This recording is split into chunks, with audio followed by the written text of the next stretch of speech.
Assalamualaikum warahmatullahi wabarakatuh. Eh, Alhamdulillah pada kesempatan kali ini kita bisa bertemu dalam eh, materi pelajaran bahasa Indonesia yaitu mengenai teks persuasi. Ya,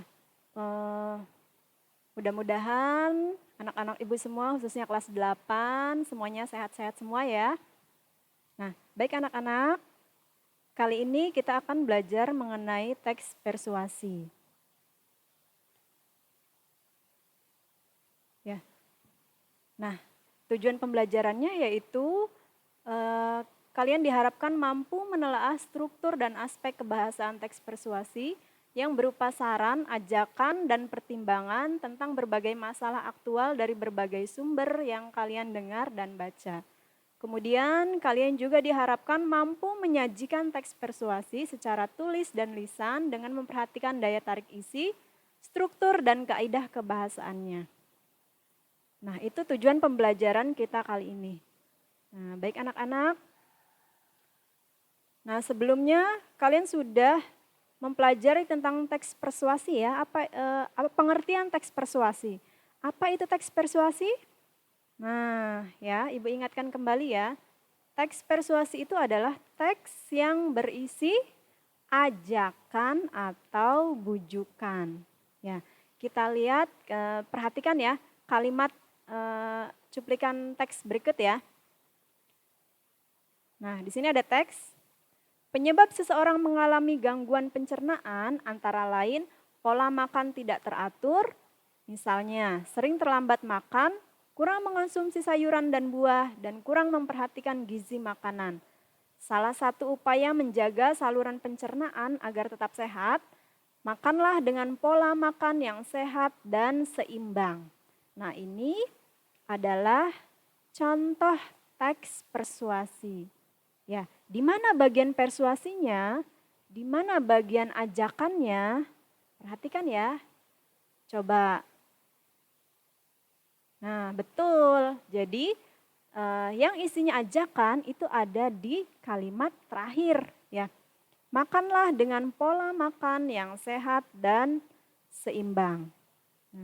Kalian juga bisa melihat contoh teks persuasi ya, yang ada di halaman 187 sampai 188. Nah, itu adalah contoh teks persuasi ya. Nah, yang sekarang akan kita bahas yaitu mengenai struktur dan kaidah kebahasaan teks persuasi. Ya, apa saja strukturnya? Nah, setelah kalian tadi melihat teks halaman 187 dan 188, ya, itu ada 7 paragraf ya. Nah, ada strukturnya ternyata dalam teks persuasi. Seperti teks-teks yang lainnya ya. Dalam teks persuasi juga ada strukturnya. Yaitu yang pertama, pengenalan isu. Kemudian yang kedua, rangkaian argumen yang isinya pendapat-pendapat dan fakta. Kemudian ajakan-ajakan dan penegasan kembali berupa simpulan dan rangkuman. Baik. Dalam pengenalan isu, ya, yaitu berupa pengantar atau penyampaian tentang masalah yang menjadi dasar tulisan atau pembicaraannya itu. Ya, jadi bisa dikatakan kalau pengenalan isu itu ada di awal ya, ada di awal paragraf atau biasanya sebagai pendahuluan. Ya. Kemudian strukturnya yang kedua setelah pengenalan isu itu ada rangkaian argumen. Nah, berisi sejumlah pendapat penulis atau pembicara terkait dengan isu yang dikemukakan pada bagian sebelumnya. Ya, jadi tadi kan sudah ada pengenalan isu nih. Nah, kemudian dilanjutkan dengan argumen, ya, atau pendapat dari pengenalan isu sebelumnya.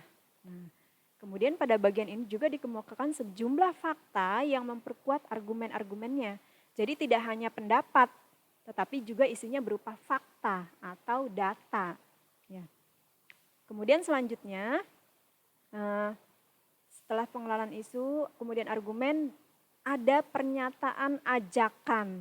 Nah, inti dari teks persuasi itu ya ini, yaitu pengenalan pernyataan ajakan, mengajak, mendorong kepada pembaca atau pendengarnya untuk melakukan sesuatu. Pernyataan ini disampaikan baik tersirat maupun tersurat. Ya. Jadi yang tertulis maupun yang tidak tertulis ya. Fungsi argumen ini adalah untuk mengarahkan dan memperkuat ajakan-ajakan itu. Nah, jadi kalau untuk mengajak, membujuk, itu tidak hanya dengan kata-kata ajakan saja ya, tapi harus diperkuat dengan argumen dan fakta-fakta yang ada. Nah, selanjutnya setelah pernyataan ajakan, kemudian ada penegasan kembali. Di bagian akhir dari teks persuasi itu ada penegasan kembali, menyatakan atau menegaskan pernyataan-pernyataan sebelumnya. Biasanya ditandai dengan kata demikianlah, dengan demikian, oleh karena itu. Biasanya ini ada di akhir paragraf. Ya. Nah, dari teks yang tadi ya, yang di halaman 187 sampai 188, itu sudah terlihat penegasan kembali itu pasti ada di akhir paragraf. Ya. Nah, itu untuk struktur teks persuasi. Kemudian untuk kaidah kebahasaannya seperti apa sih? Kaidah kebahasaan teks persuasi itu yang pertama isinya berupa bujukan atau ajakan. Kemudian pendapat, ada fakta, kata teknis atau istilah, konjungsi kausalitas, kata kerja mental, dan kata perujukan. Baik. Untuk bujukan atau ajakan, tadi ya, biasanya ditandai dengan kata kerja imperatif. Ya, untuk bujukan atau ajakan. Kemudian apa itu imperatif? Nah, imperatif itu bisa berupa perintah, bisa berupa larangan. Ya. Kemudian setelah bujukan, selanjutnya itu ada pendapat. Ya, pendapat itu fungsinya untuk meyakinkan pembaca sebelum mereka memperoleh bujukan. Pendapat dan fakta. Nah, bisa dibedakan ya pendapat dan fakta. Kalau pendapat itu argumen penulis sendiri, tapi kalau fakta itu isinya berupa tentang data-data yang real. Ya, kalau fakta. Jadi kalau untuk membujuk ya harus disertai pendapat dan fakta. Ya, seperti itu. Kemudian selanjutnya kata teknis atau istilah, yaitu kata-kata atau istilah-istilah yang berkenaan dengan topik yang dibahas. Nah, kalau tadi yang dibahas itu yang di halaman 187 sampai 188 itu mengenai internet. Nah, nanti kata-kata istilahnya ya berkenaan dengan internet itu. Ya. Kalau kata-kata teknisnya, kalau temanya atau yang sedang dibicarakan adalah mengenai pendidikan, ya di dalamnya juga ada kata-kata atau istilah-istilah tentang pendidikan. Seperti itu. Kemudian juga unsur kebahasaannya ditandai dengan konjungsi kausalitas. Apa itu konjungsi? Masih ingat ya, konjungsi itu apa? Konjungsi yaitu kata hubung. Nah, konjungsi kausalitas itu kata hubung atau kata yang menghubungkan sebab akibat, kausal ya. Jadi sebab akibat dari suatu kejadian. Nah, biasanya ditandai dengan kata sebab, karena, akibatnya, dan oleh karena itu. Selanjutnya dari unsur kebahasaannya itu ada kata kerja mental. Apa itu kata kerja mental? Kata kerja mental adalah jenis kata kerja yang mengekspresikan respon atau sikap seseorang terhadap suatu tindakan, keberadaan, atau pengalaman.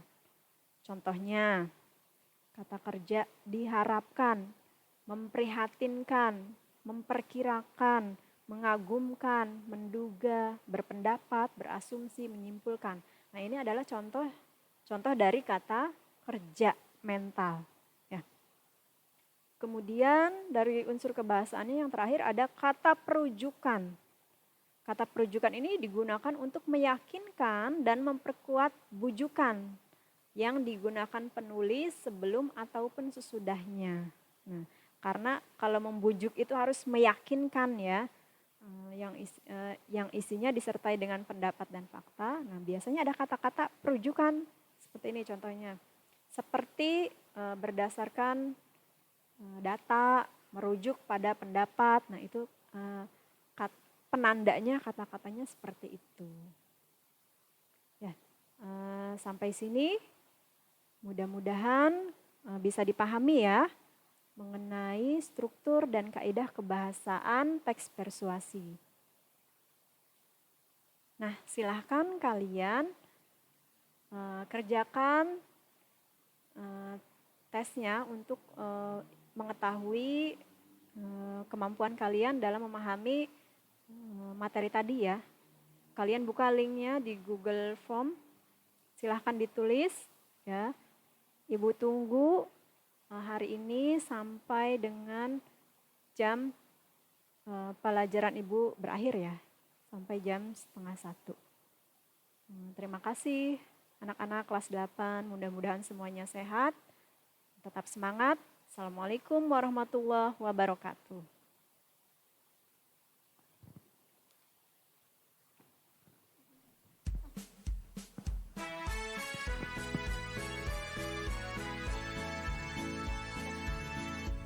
SMP Negeri 1